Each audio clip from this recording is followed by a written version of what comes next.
Olá, muito boa tarde. Começa agora mais um programa Mercado Futuro. Eu converso com vocês aqui do estúdio da B3, Brasil Bolsa Balcão, no Centro Histórico de São Paulo. Esse programa que você está assistindo pela TV, ele simultaneamente é transmitido pela página do canal no Facebook. Você pode entrar ali na internet e olhar.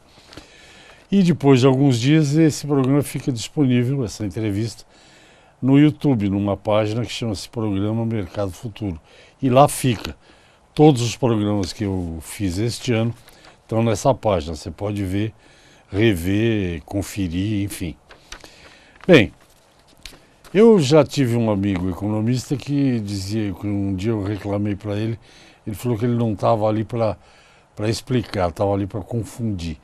Que a economia é uma coisa que brasileiro entende pouco de economia. Hoje, e a economia não é uma... Eu não sei se eu vou tocar nesse assunto com o entrevistado, mas a economia não é uma ciência exata, apesar de pensarem que é, não é. Tem coisas que você faz uma medida dá certo, tem outras vezes faz a mesma coisa e não dá certo. Isso é a minha percepção. Como esse é um programa sério, hoje o nosso entrevistado é sério.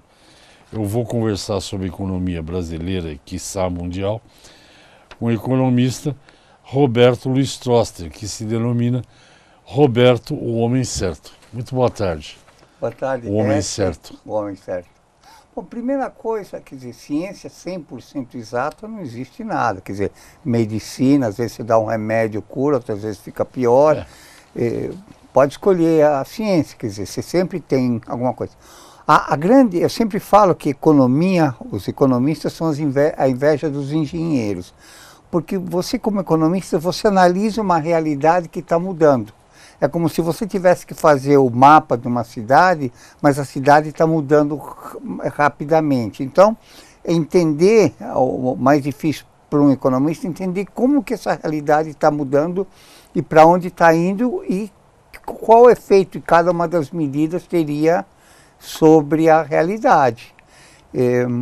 Ciência, assim, é uma combinação de critérios científicos, né? Um pouquinho de também conhecimento social, bom, métodos quantitativos, né? E um pouco de senso comum, quer dizer, você combinar essas quatro coisas, técnica, sociedade, isso inclui questão histórica, exemplos passados de medidas econômicas, você vê o que é adequado para cada realidade.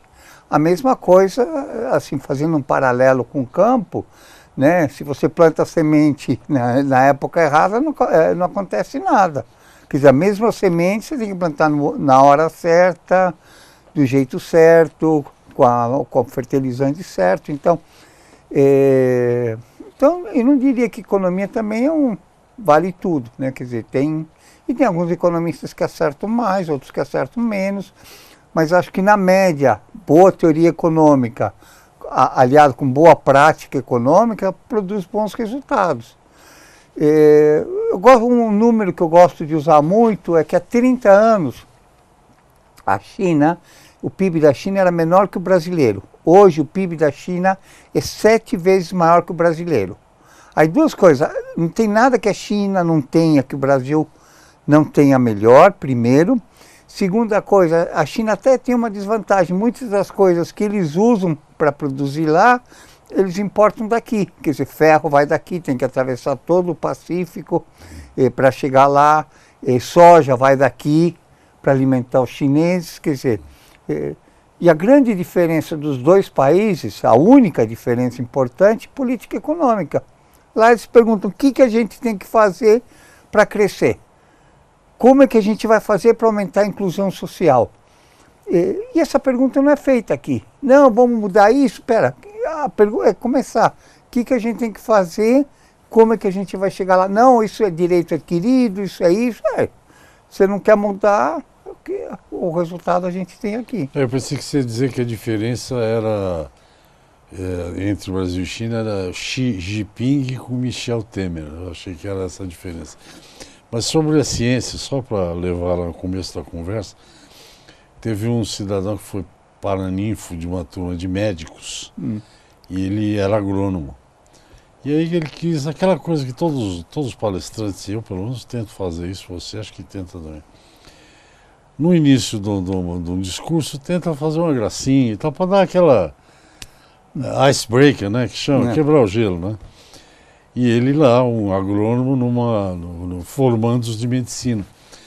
Falando de ciência, ele abriu o discurso dele, o speech, dizendo o seguinte: senhores, quando o agrônomo erra, a terra mostra. Quando o médico erra, a terra esconde. Então, pô, diz que ninguém riu na plateia. Eu vou falar outra coisa. Uma das grandes coisas que eu me orgulho, um dos momentos muito felizes, foi quando eu parei de ser professor. E 2 anos depois, quer dizer, você tem o paraninfo, que é um dos professores da casa que é escolhido. E eu fui o paraninfo da turma, da PUC, né? E me emocionei muito. E aí eu também fiz um discurso e falei para eles: olha, para os meus alunos, metade do que vocês aprenderam aqui vocês nunca vão usar. E metade da outra metade não vai valer nada daqui a 5 anos. Sobra só metade da metade da metade. Não, mas é que todo dia você tem que aprender a estudar, aprender a fazer as coisas. Quer dizer, todo dia você tem que parar, olhar para a realidade. Eu, pelo menos, começo todos os meus dias, né, na cozinha, né? Eu abro o jornal, eu gosto de ler o jornal. Leio na internet as notícias, vejo, mas leio os jornais com atenção. Leio, penso, analiso se está mudando, não está mudando. Eu acho que assim, entender como é que está mudando é a parte mais difícil de ser economista e mais difícil ainda de ser objetivo. Vamos dar só um exemplo. Eu acho que o dólar agora está de fato muito alto. Aí eu começo só a procurar indícios que reforcem minha percepção e posso estar perdendo visão da realidade. Então tentar ser objetivo, refletir, eu acho que faz parte de ser economista, estudar, ler muito. Você acha que o dólar está sobrevalorizado? O dólar está sobrevalorizado, o que não quer dizer... o dólar está sobrevalorizado com relação... Você vê que no começo do ano estava 3,20. Hoje você tem um problema de fluxo que o Banco Central está tratando como se fosse um problema de estoque. Então, estamos gastando muito dinheiro e tendo muita volatilidade. Mas ele está quase na casa do 4, né? Ele está em 3,90. Muita volatilidade, mas assim... e uma combinação de 3 coisas diferentes. Um é a política de reservas, né? Os 300 bilhões lá. Que é errado, quer dizer, essa política de reservas é cara e arriscada. 2 é a política de swaps cambial. E 3 é não mexer no mercado, quer dizer, a legislação cambial é da década de 30. De 30, né? Então você tem uma B3 super sofisticada e eficiente, movimenta centenas de bilhões por dia, e um mercado à vista travado, burocrático, né? Você é um defensor de por que a gente não pode ter conta em dólar, né? Mas você sabe que hoje... Vamos já voltamos já. Converso com o economista Roberto Luiz Tosta e falando sobre alguns pontos da economia, porque a economia é um assunto que não dá para terminar em meia hora, mas a gente volta já, até já. Ok, estou de volta ao programa Mercado Futuro. Meu entrevistado é o economista Roberto Luiz Tosta, que vocês já conhecem, grande figura, grande economista, professor que eu vejo nos Face da vida, nas redes sociais, os alunos, ele tem alunos que adoram ele, mesmo ele dizendo que não dá aula mais.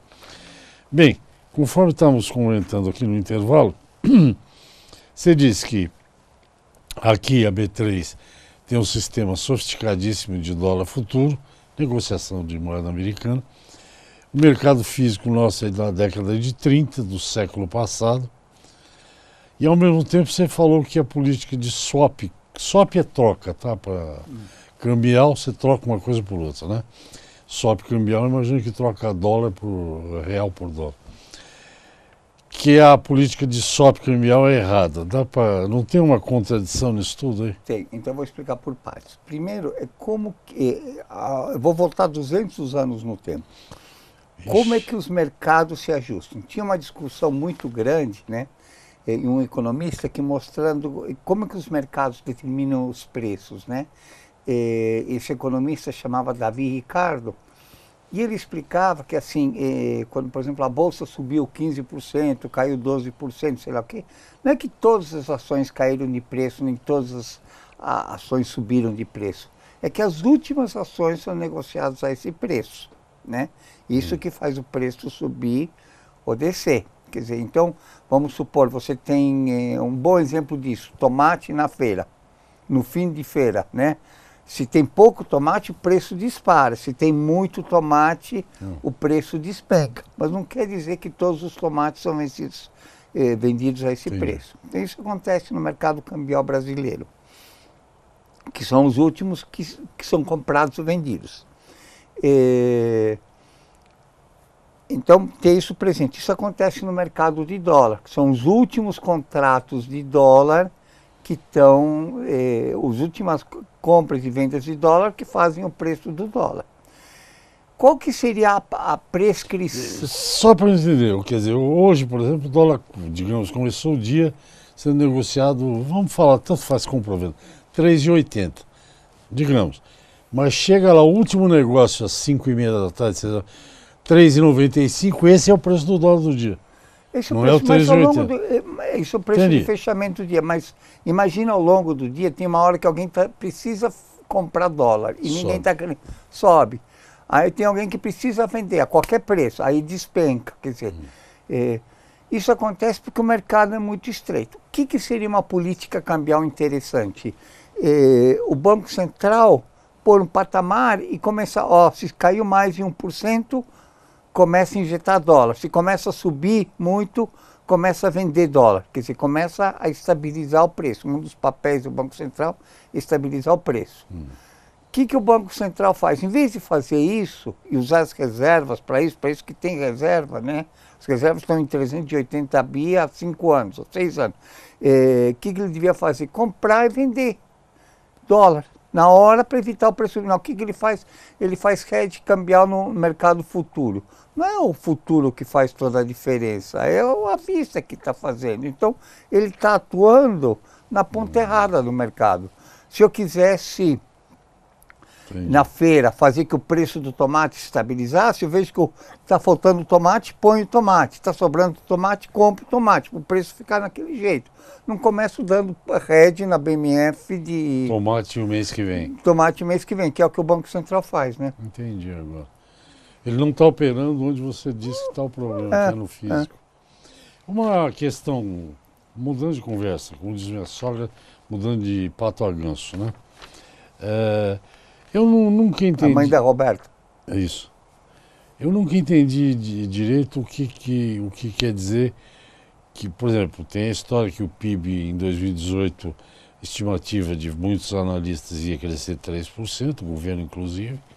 Hoje já estão falando em 1,5%, gente como o Zé Roberto Mendes de Barros, por exemplo, 1,5%, 1,6%.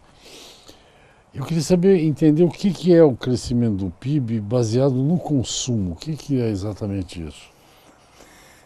Primeiro, foi isso, né? Primeiro você tem consumo, vamos voltar para trás um pouco. Primeiro, a resposta é dividida em 3 partes. Primeiro, de maneira geral, os analistas são ciclotímicos, né? Está todo mundo achando que vai bem, aí se bate um vento. Aí depois começam a ser pessimistas. Você teve uma coisa que foi um choque em maio, foi a greve dos caminhoneiros. Isso reduziu o PIB alguma coisa no mês de maio, né? Fez o PIB cair muito, o PIB do mês de maio. Não quer dizer que o PIB como um todo vai cair esse tanto, né?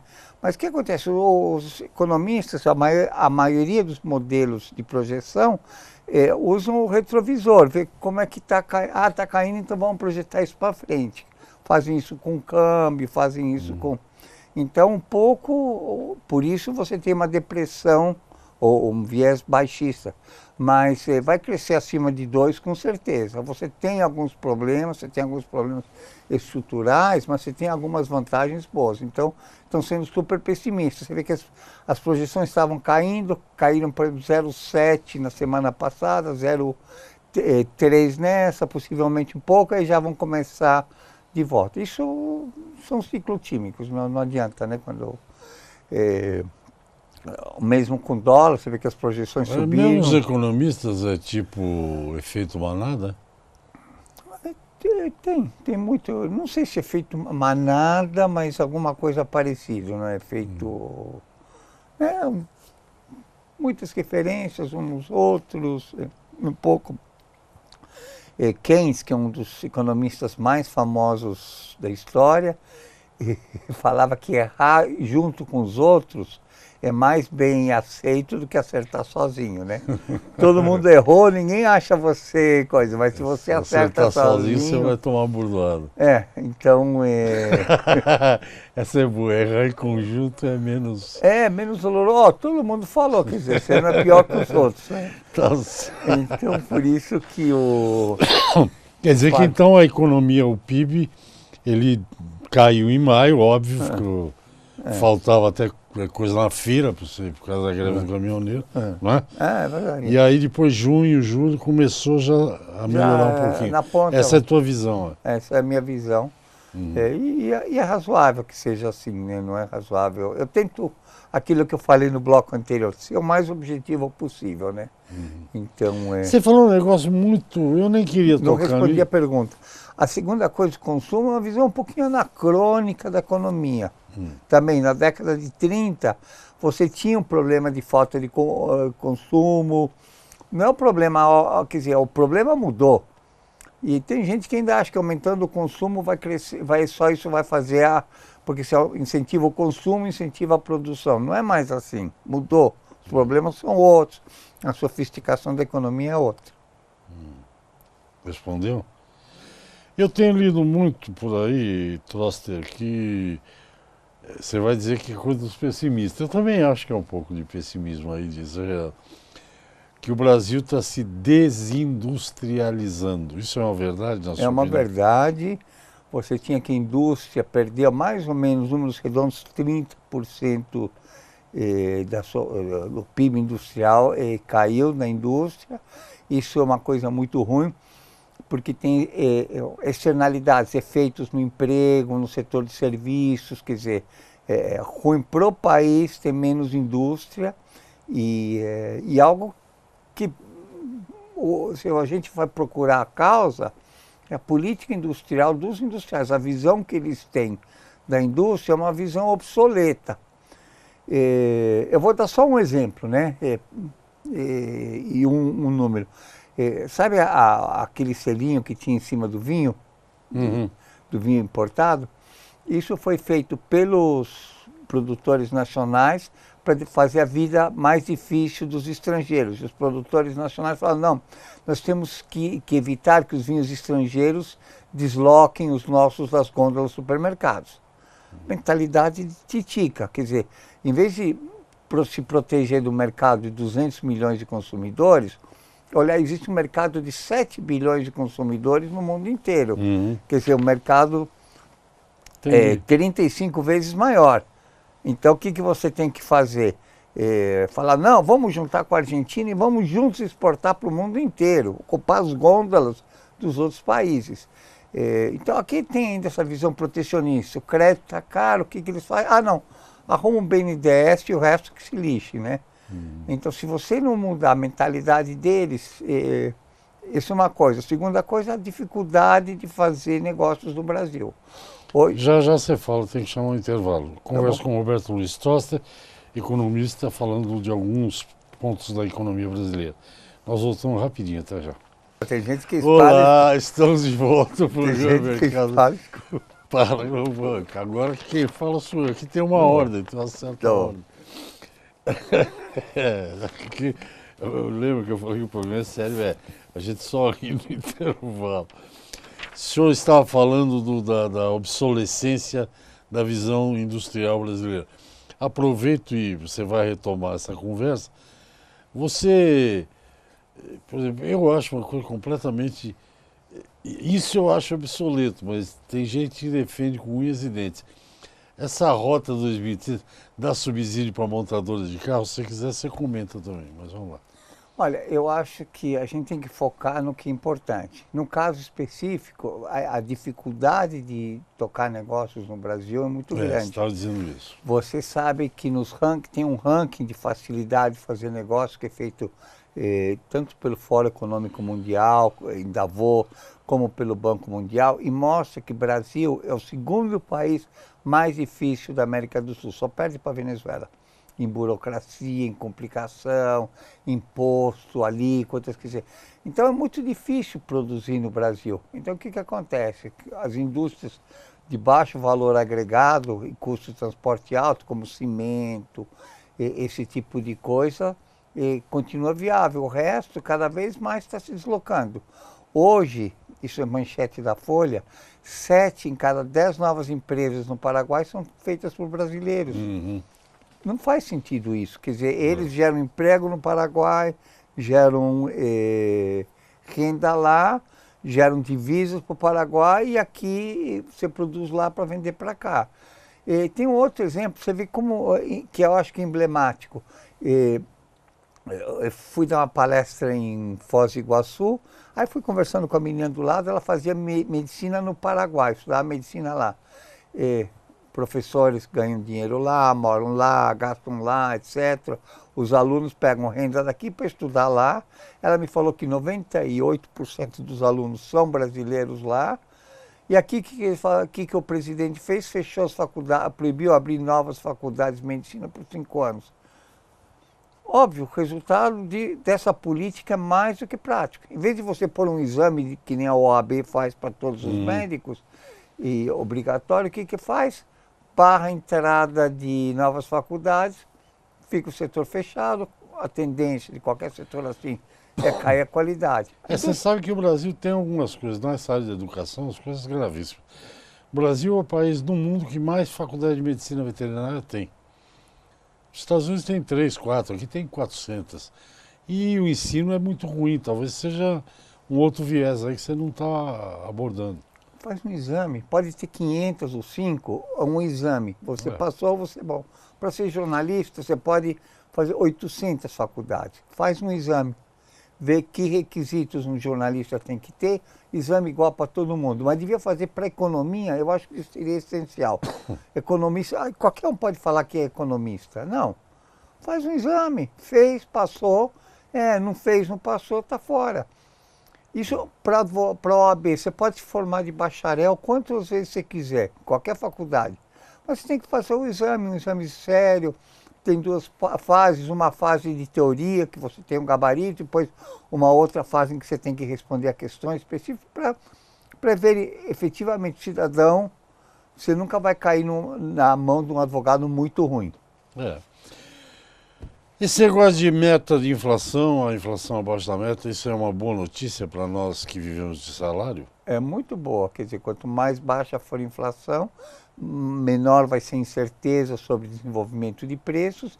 Especificamente, se você só repõe a inflação, vamos supor, todo ano você tem um salário, aí no fim do ano eles te reajustam pela inflação. Vamos supor que a inflação é 10%, na média você vai ganhar 5% menos nesse ano, porque você começa, cada mês vai perdendo um pouquinho, e aí na média, quanto menor for a inflação, menor é a perda real. Quanto menor a perda for, maior é a renda que você vai ter. Então isso é muito bom. Isso melhora o consumo, que melhora a produção, que melhora... eu acho que a gente tem que... Assim, eu acho que... Temos uns 3 minutos só para você. Então, eu acho que assim, o foco da política econômica tem que ser o emprego. Por que o emprego? A gente tem que crescer porque gera emprego. Não tem que... o emprego tem que ser a meta principal. Nós temos mais de 12 milhões de desempregados. E, sabe, se você pusesse todos enfileirados, um na frente do outro, a fila ia começar no Oiapoque, né? Ia chegar até o Chuí, todos em pé. É uma vergonha isso.